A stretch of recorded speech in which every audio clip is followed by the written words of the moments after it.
আবু জেহেলের মতো কাফের যদি কাবা শরীফ নির্মাণ করে যদি যায় জাহান্নামে, ও নেত্রী তুমি জেলায় জেলায় উপজেলায় উপজেলায় মডেল মসজিদ নির্মাণ করে তুমি যাবা জাহান্নামে, তোমাকে দিতে হবে হাবিয়া দোজখে।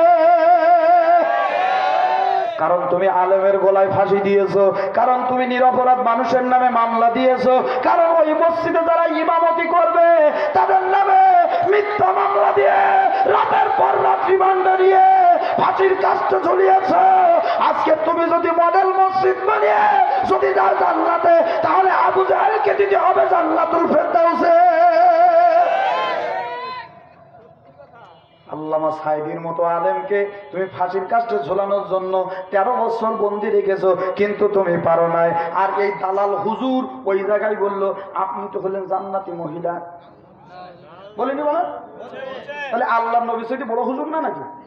কারণ আল্লাহ নবীজি দুনিয়ার জমিন থেকে 10 জনকে জান্নাতের সার্টিফিকেট দিয়েছে, ঠিক কিনা?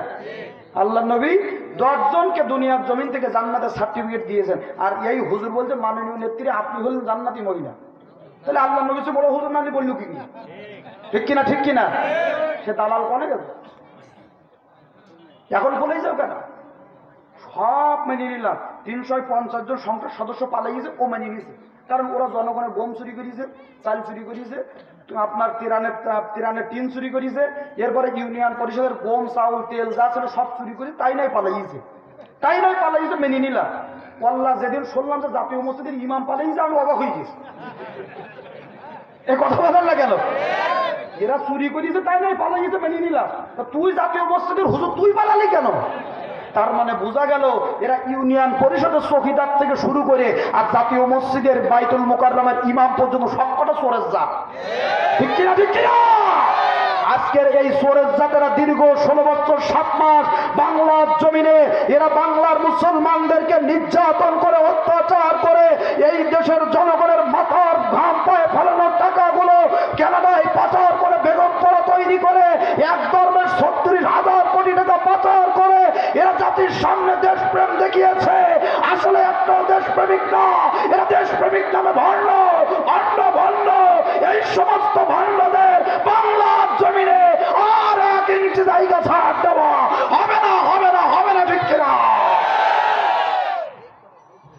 আমার ভাইরা, আমার বন্ধুরা, শুধু এক দরবেশ পালাই তো 36,000 কোটি টাকা, 2 শয়তান পালাই যাচ্ছে, আইনমন্ত্রী আর এই দরবেশ নৌকায় উঠে কেবল বুড়িগঙ্গা পাড়ি দেবে। আল্লাহর কি মধ্যে সেনাবাহিনী ওই জায়গায় দিয়ে আন, যেখানে গেলে বাজার ভাই ওই জায়গায় গেলি সেনাবাহিনী ওই জায়গায় কি করতে কি বললো, আমি আশ্চর্য হয়ে গেলাম। ওরা রাত্রিবেলা যাচ্ছিল পার হয়ে, হঠাৎ করে সেনাবাহিনী ও জায়গায় কি করতে গেল?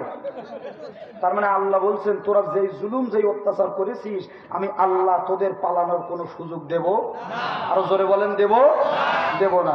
আমার ভাইরা, সেনাবাহিনী যেই আইনমন্ত্রী গ্রেপ্তার করে নিয়ে যাচ্ছে, তা আইনমন্ত্রী আল্লাহ আসলাম 2 জন যাবো 1 জন, সে কি?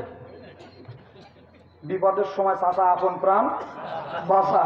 আইনমন্ত্রী যখন নিয়ে যাচ্ছে তবে আমার নিয়ে যাচ্ছেন তা ওটার নেবেন না, কিন্তু ও কিটা সেনটা কি করি সে সব কাটিয়ে যদি চাচা আচা হয়ে গেছে, সেনার কোনো টাইম নেই। দরবেশ এখন মন্ত্রী ব্রাহ্মণ হয়ে গেছে। সেনাবাহিনী ও কিটা যদি ধরি দেখেন কিটা আসল মাল তো ওই জায়গা। সেনাবাহিনী ধরি দেখে তো দরবেশ দাড়ি কয় বলছে দাড়ি জানার হয়তো কাটি ফেলাচ্ছে।